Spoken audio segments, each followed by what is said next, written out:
There's no way we'll have quiet or peace as long as we have here millions of supporters of terror, people that believe in their religion that all of the land of Israel, including Tel Aviv, is theirs.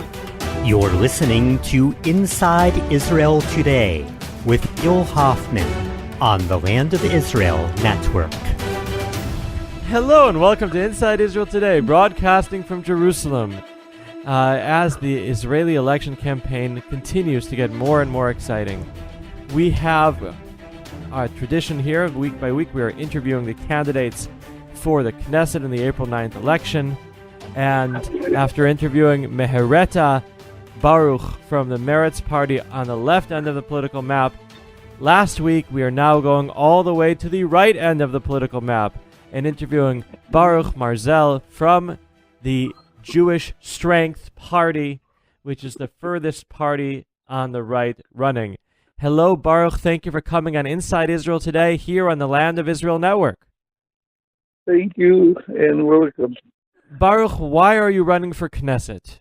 Well, Otzma Yehudit is running to the Knesset because we need one party that gives the solution for the enemy that we have in Israel and doesn't give up 1 inch, not of the land of Israel, not of Torah, and not 1 inch of the love of the Jewish people.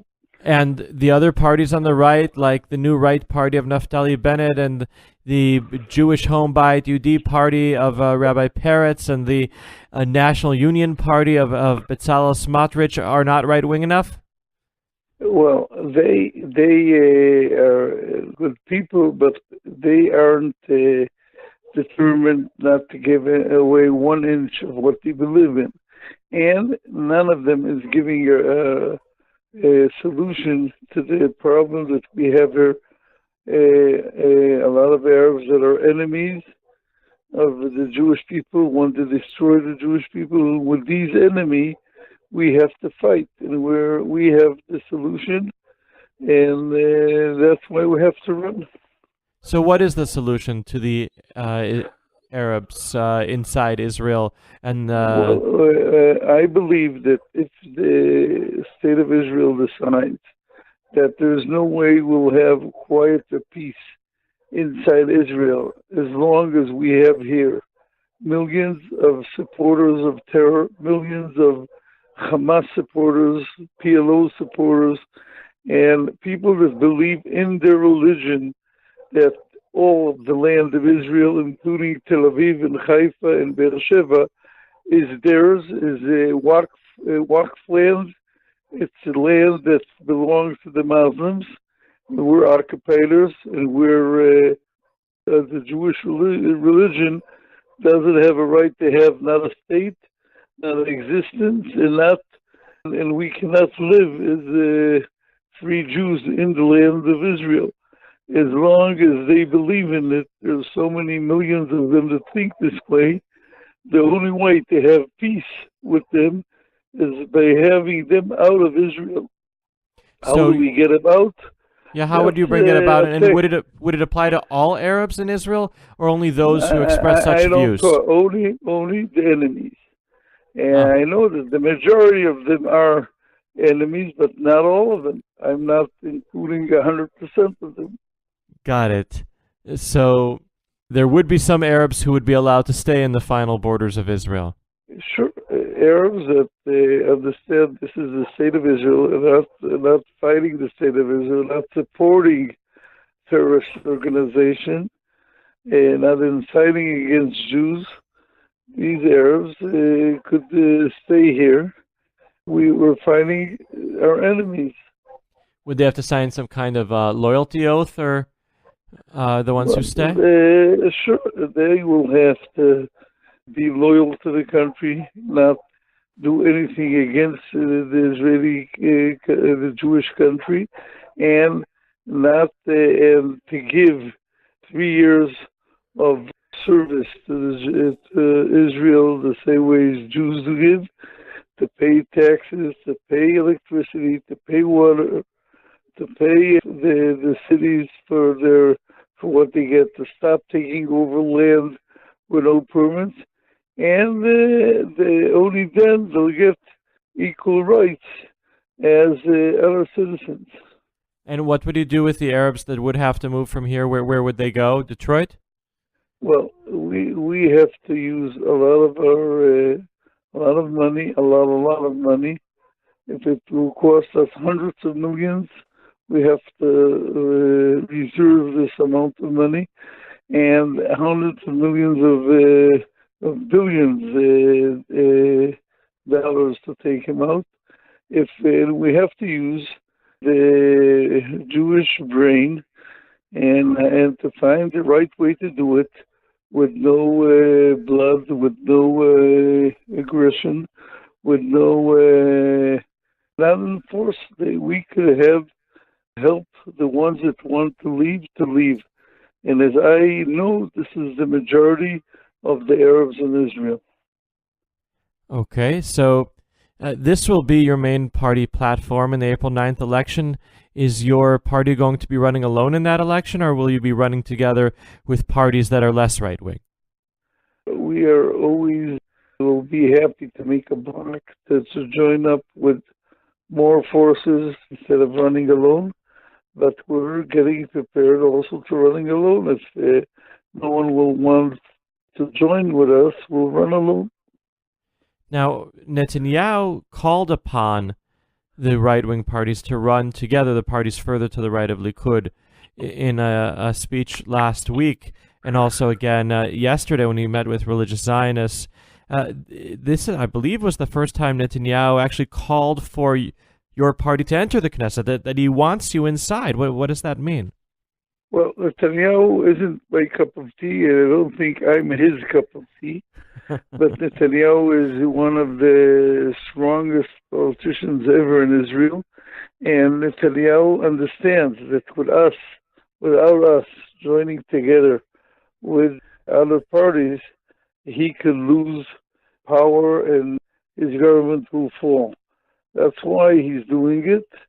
And I think that it's once in a lot of times that Netanyahu is right.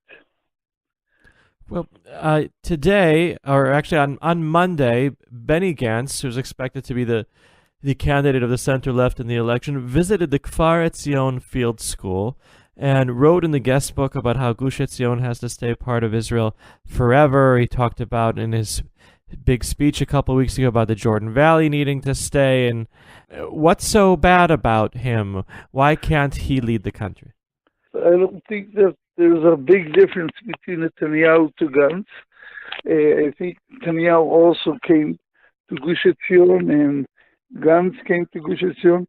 Two of them won't come to campaign in Hebron, where I live, won't go to the area of Shechem.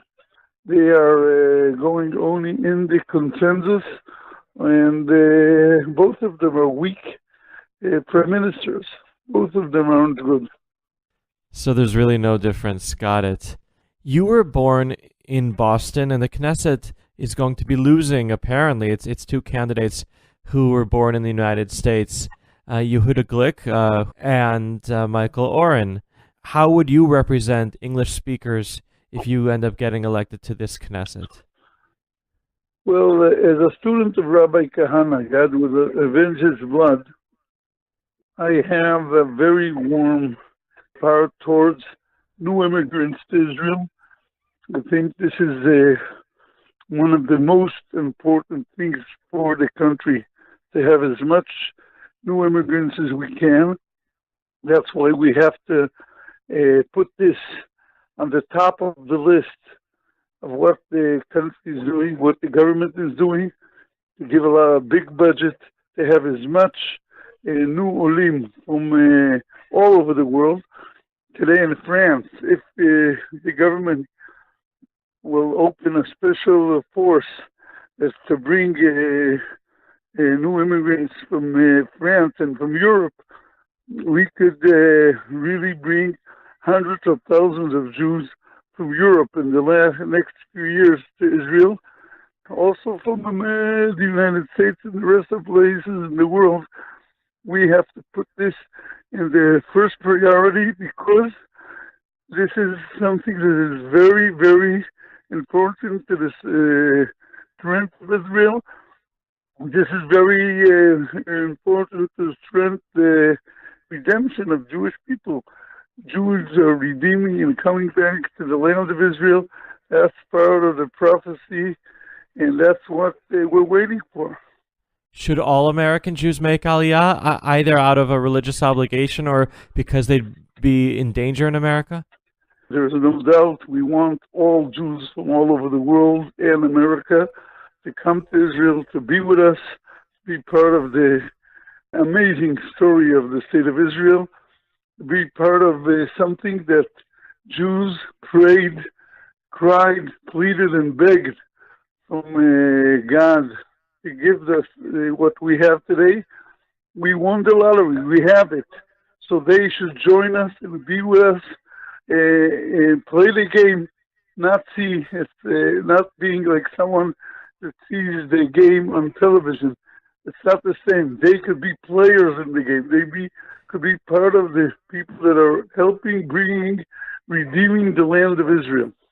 You want the left-wingers too? Natalie Portman, Nancy Pelosi, people like them? Sure. Every Jew, Orthodox, Reform, secular, any Jew that comes here is a blessing for the country. I guess I'll end with asking your prediction for this election. What do you see happening in the election in general and with your party in particular? Well, this is it's amazing elections because there's 9 parties that, because the electoral threshold is very high. There's 9 parties that not take the threshold and not go into the Knesset. And every result could be out of it because it's about 500,000 votes that we're not sure that we'll make it into the Knesset. Do you hope? What do you think will end up happening with your party? How many seats do you think you'll get? We hope to bring in a few seats, to bring in members like Dr. Michael Ben-Ari, the lawyer Itamar Ben-Gvir, and other good people that we have as candidates. And we think that they could make the difference between the last Knesset and the next Knesset. Thank you, Baruch Marzel, for coming here on Inside Israel Today on the Land of Israel Network on thelandofisrael.com. Shalom, and everybody's invited to Hebron. See you in Hebron. Shalom. Bye-bye. That was Baruch Marzel of the Jewish Strength Party, the most right-wing party running in the April 9th elections. And feel free to feel a little dizzy as we've gone from Tehila Friedman, our first interviewee, from the Yesh Atid party in the center, the Likud's Uzi Dayan in center right, but probably among the more dovish candidates of the Likud, to Mehereta Baruch Ron from the Meretz party, all the way to the right, from the far left to the far right, in interviewing Baruch Marzel. Stay with us. We're going to talk about the developments of this week politically after the break. The Land of Israel Network presents the Israel-inspired retreat, Rosh Chodesh Adar Bet, a 3-night event by the Dead Sea, Thursday through Sunday, March 7th through March 10th, 2019. Spend an unforgettable Shabbat with your hosts, Ari and Shana Abramowitz, Yishai and Malka Fleischer, Jeremy and Tehila Gimpel, and special guests at the 5-star Royal Dead Sea Resort. Uplifting prayers, dynamic lectures, inspiring Torah, one-on-one meetings with the hosts, a special women's program, children's camp and babysitters, guided meditation on the beach, live music and entertainment, exciting hikes and excursions. For more information, visit our special website, thelandofisrael.travel. That's thelandofisrael.travel for the Israel-inspired retreat at the Dead Sea.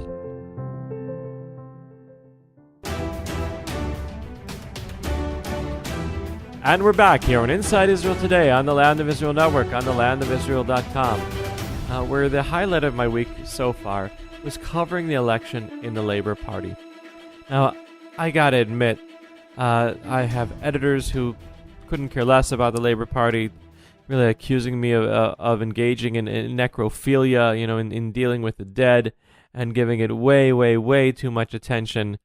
And I said, no, this is the most interesting party in Israel right now. The very fact that they're fighting for their political life is what makes them so interesting. And in fact, they got plenty of attention for their primary. It was the lead to the papers on Tuesday morning all over the country after a primary that went quite well for the party. They had enough people come out to vote after there were so many people saying that they wouldn't. The voter turnout of Labor was only 1.5% lower than the turnout of Likud, whose primary was really celebrated with much fanfare until it turned out that there were so many forgeries in the election and outside interference and perhaps even crimes.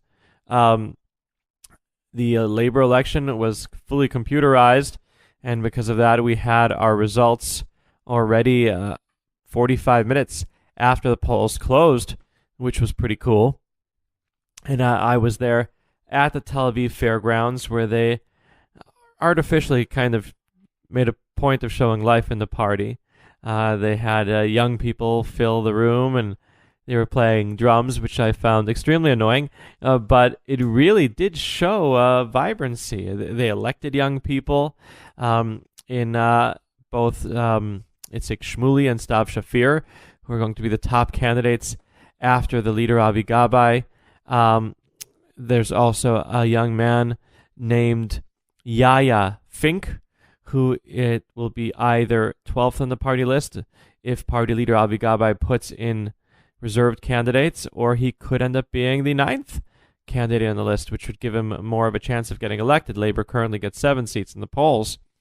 And I'm taping this show before new polls were expected to be run on Tuesday night on Israeli TV, and probably give Labor a political boost.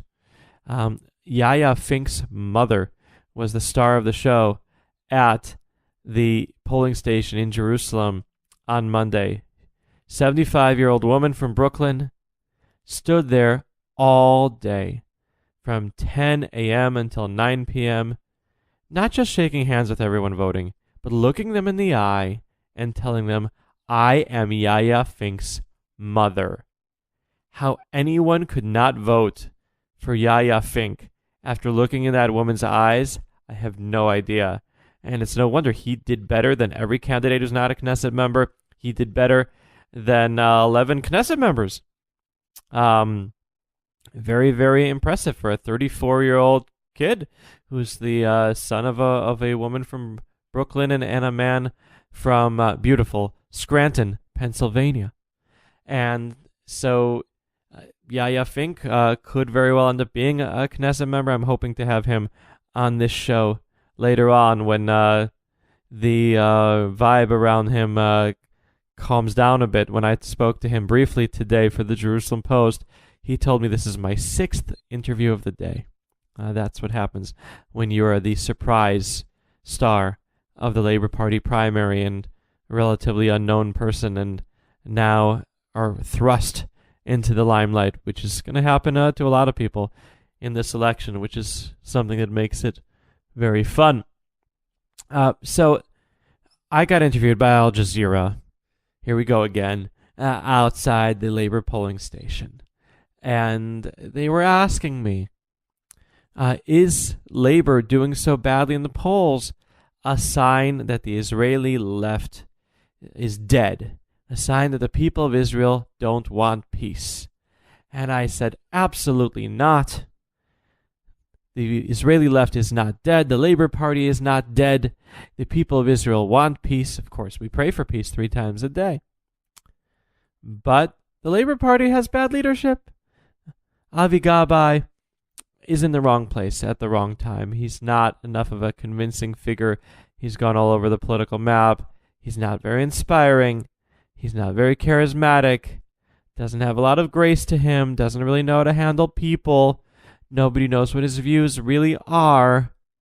And the way that he expelled Tzipi Livni, I don't think ended up winning any votes for his party. And since he did that, they've fallen far in the polls to the point that there was a poll in Friday's paper that suggested that they would win only 4 seats, which if Avi Gabay would man that second slot on the list, that he has the right to bring in an outsider to, would mean their candidates would be Avi Gabay, that person, Stav, and Shmuley, and that's it.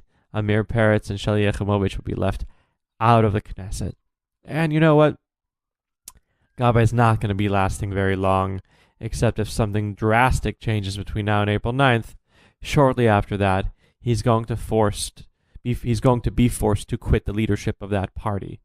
And then there will be an election, yet again in labor. I've covered about 12 of these over the last 20 years. Maybe I'm exaggerating, but not by much. Elections for leader of the Labor Party. And the people elected to the top last night, Stav and Shmuley, could end up being the big candidates running in the next election. I predicted in my predictions for 2019, and you can Google it. Google Gil Hoffman 10 predictions for 2019. I predicted that Gabay would be forced out after doing poorly in the election, and then there would be a race for labor leader between 2 people, between Stav Shafir, who last time I checked is 34, I believe, against Ehud Barak, who just turned 72 last time I checked. And that would be an amazing contrast, not just in age, but also in bank account. Stav Shafir is poor. She, I believe, has an overdraft, whereas Ehud Barak is one of the richest people in Israel, lives in a nice penthouse in Tel Aviv, is worth tens and tens of millions, and right now, among the many companies he's involved in, is the head of a company exporting medical cannabis around the world. And the Israeli cabinet, which normally does not want to help out Ehud Barak, passed all the regulations necessary for Israel to become a cannabis exporter a couple weeks ago, which, ladies and gentlemen, is making prophecies come true. The prophet Isaiah said we would be a light unto the nations, and this is proving that correct. This has been Gil Hoffman here on Inside Israel Today, on the Land of Israel Network, on thelandofisrael.com. Stay tuned until next week when we will have a new candidate to introduce you to on our Meet the Candidates series on Inside Israel Today. Thank you for being with us. Bye-bye.